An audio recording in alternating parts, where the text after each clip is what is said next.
It's Friday, July 31, which means we're knocking on the door of August 1, when everybody and their mother is going to flood into the fantasy football world to consume information.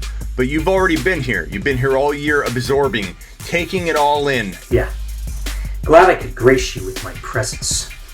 You're ahead of the curve. You're going to dominate your league. Let's break down the players in the news as of July 31st, heading into August 1. Clyde Edwards-Helaire, Antonio Brown, LeSean McCoy, Kenny Galladay, and more.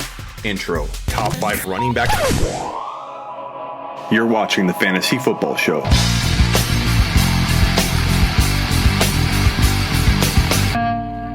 Smitty.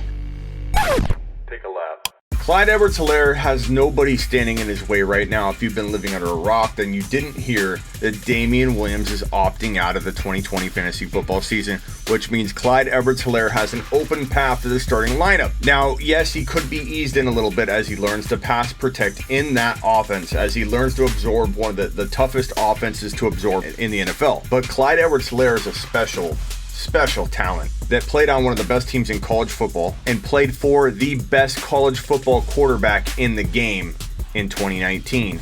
Now he goes to play with the number one quarterback in the NFL, in the NFL's number one offense. A spread out attack catered to his skill set. This couldn't be drawn up any better. There is no better blueprint out there for a guy like Clyde Edwards-Helaire with his skill set, with the belief that this team has in him. All of it lines up. The writing is on the wall. If you haven't heard the story, let me tell it real quickly. The GM for the Chiefs went to Andy Reid, handed him said piece of paper. It said Clyde Edwards-Helaire on it. Veach says, go check this guy out. He's as good as Brian Westbrook. Andy Reid says, I will take that. Thank you. Let me go check this out. Andy Reid watches film. Andy Reid returns to Veach and says, no, he's not as good. He is better than Brian Westbrook. Remember that Brian Westbrook was scouted by Andy Reid himself, and Andy Reid turned him into a fantasy football monster. So for Andy Reid to say that Clyde Edwards-Helaire is better than said Brian Westbrook, it's pretty impressive.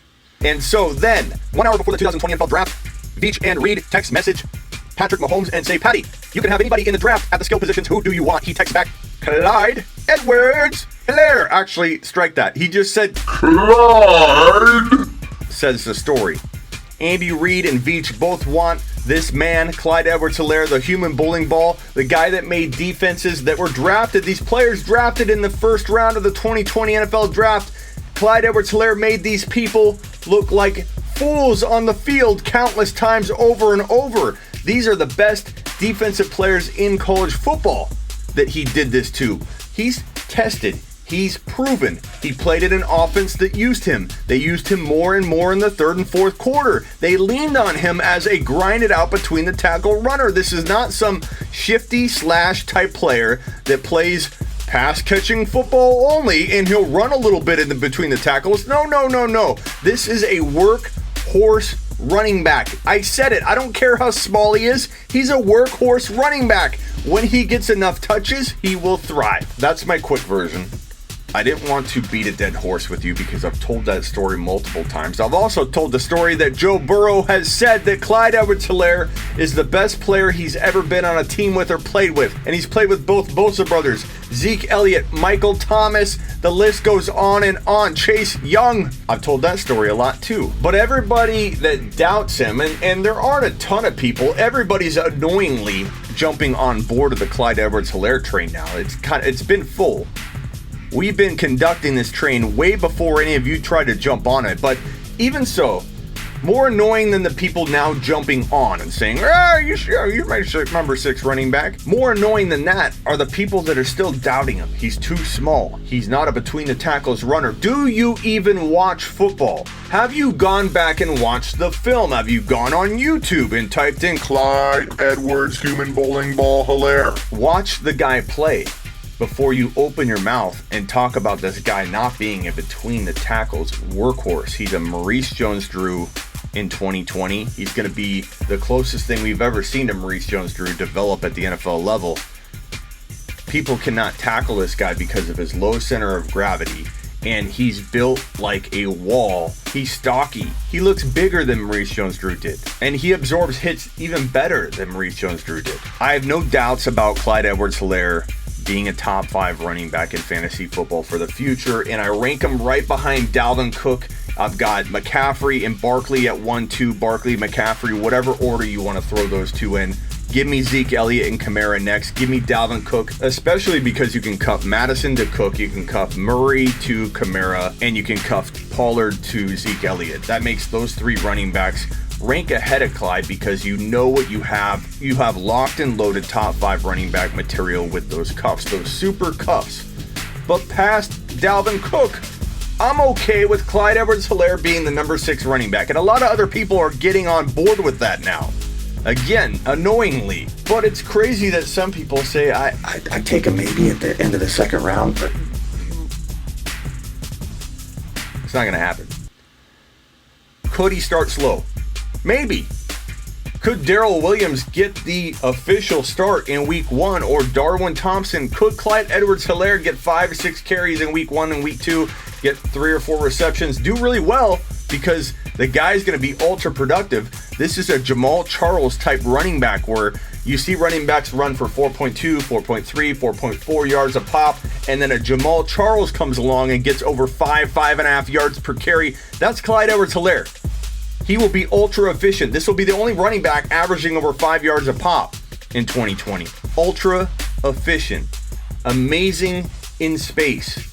On a team that defenses can't worry about a rookie running back, and they won't. Even if Clyde blows up for 120 and then 2 or 3 touchdowns on the ground one week, defenses won't walk into the next week going, we've got to shut down Clyde Edwards-Helaire. They're not going to adjust in time. They're going to say, look, they got Kelsey. We got to worry about Mahomes. They got Tyreek Hill, Mecole Hardman speeding around the field. This team is so loaded. Clyde Edwards-Helaire is going to look like he's back on the college football field. And he's going to make people look like fools on the regular with his left to right micro movement ability, where he literally moves one way and continuing to go north and south, typically north, defenders roll right off him. No one can find a way to hit this guy with a direct hit because he's a micro movement machine. Look up micro movement in the dictionary. Look up micro movement in the dictionary, and it's got a picture of, hey, it's me drafting Clyde Edwards-Helaire. Slow start, sure. Rookies might have slow starts across the board because offenses can't be absorbed that quickly. It's okay. Sometimes it's good not to have a rookie running back go full steam ahead. You want them in stride around week 4, week 3, so that they don't hit that rookie wall, which most rookie running backs will. Why? Because they're used to that short college season. They break down week 11, 12, 10. Slow start might be a good thing, and he might still be ultra productive during weeks 1, 2, and 3. So even if they say Darrell Williams might start week 1, don't hold back and keep Clyde out. Clyde might get 5 carries for 55 yards and break off a 35, 45, 50 yard reception for a touchdown. I got a weird feeling his first carry is going to be a long touchdown, or his first reception. His first play in the NFL is going to be electric. Next piece of news. Okay, so we finally have some closure with the Antonio Brown. Will he get suspended? Will he not get suspended? What are teams looking at if they bring him in?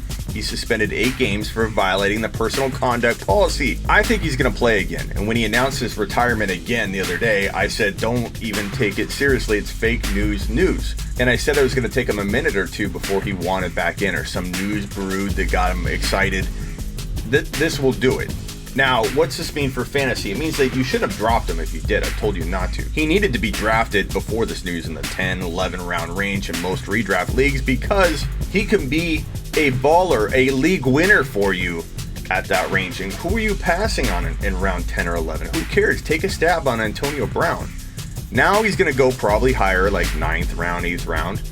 And he'll be worth a stab there. Now, the good news here is if he does go somewhere like Baltimore, where you're going to be like, oh, God, that sucks for Hollywood Brown. Smitty, you love Hollywood Brown. Now, that's one of the teams that people are tying him to. But we're talking about 8 games of Hollywood Brown being the guy, developing, being the lead dog for Lamar. Even if Brown does end up signing with the Ravens and emerging, I still think Hollywood's going to ball out in 2020. Hollywood Brown's a top 12 wide receiver in the making for me. And again, I'm not going to be that shocked if Antonio Brown returns and doesn't drop elite numbers in week 9, 10, 11, and it takes him a while to really kind of show up. And I don't think he's going to eat in to Hollywood Brown, who will be firing on all cylinders by week 9 and 10. And he may not even sign in Baltimore. Again, don't let it affect how you draft or value other players right now. We're talking about 8 missed games. That's a lot of time. But check your waiver wire. Make sure Bill from accounting didn't drop Antonio Brown the other day when he announced his fake retirement. The Tampa Bay Buccaneers land LeSean McCoy. What's this mean? Honestly, I don't know that I expect too much out of McCoy. I think that Ronald Jones will still get the start in week 1 and could have a very productive year. If anything, this might devalue Ronald Jones and Vaughn enough that you can wait really late to grab both of them and I think kind of have the starter. Now, you run the risk of whether McCoy commands more work than I expect. You could just stay away from this backfield entirely. I might do that in most of my leagues. I'm just saying, if you're in a bind, you screw up with the flow of your draft and you're looking at a weak running back too, Ronald Jones and Vaughn together could be pretty darn good at that value. But in general, I probably am staying away from the backfield entirely. Who knows, they could trade for Lev Bell midseason too and make this even more complicated.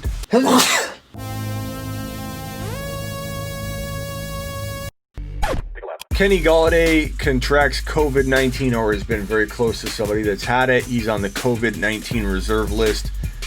We don't know really what this means in terms of a player being less susceptible to catching COVID-19 again. I truly believe that it's better to have the player catch it early than to worry about them catching it later. We might see a trend in fantasy football, which I talked about months ago, where people actually rank higher if they've already caught COVID-19. I know people say you can catch it again, but you're probably far less likely as you likely build up antibodies against the thing. So if Galladay and a very similar player that I may or may not sometimes draft ahead of Galladay are sitting there at 3.02, I might lean Galladay now because I kind of feel like he might be less susceptible to getting COVID-19 on me. And then you got Hockenson also getting it. This could be good for Stafford to have all of his big weapons kind of, we've got it. It's all under control now. I think Stafford might be the next one up because he's probably been playing catch with these guys. So I imagine Stafford will show up on the COVID-19 reserve list soon enough. You got guys like Wilson at running back in San Fran. I imagine that we might be seeing Mostert pop up next. In other news, Antonio Gibson, a very exciting player heading into 2020. Even though he's a rookie, even though there's other running backs on that roster, he has been cross-training at both running back and wide receiver. Given the team might be shorthanded at wide receiver, he could be a very valuable fantasy football asset come week 7, week 8, week 9 when he starts really getting into his groove. A lot of big-time comparisons name-wise have been tied to this guy. Very talented. Don't expect too much, but don't pass on him when you're getting to names in your draft where you're like, I don't even know if I'm going to cut this guy next week or not. A contract extension being worked on right now with Deshaun Watson. We'll see where that goes. But it's tough to know what players are going to accept now moving forward with that Mahomes deal and what teams are going to be willing to offer. We could be looking at a huge gap between what player expectation now is and what teams are actually willing to pay their non-Mahomes players. That is going to do it for this episode of the Fantasy Football Show News. Subscribe, follow, and get some as always over at sleeperu.com, where you can get your bold predictions, your rankings, all of that. Sleeper U, the letter U, like your university, and don't forget to get your Smitty hat on sale at sleeperu, the letter U.com/merch. Woo! Top 5 running back. You're watching the Fantasy Football Show.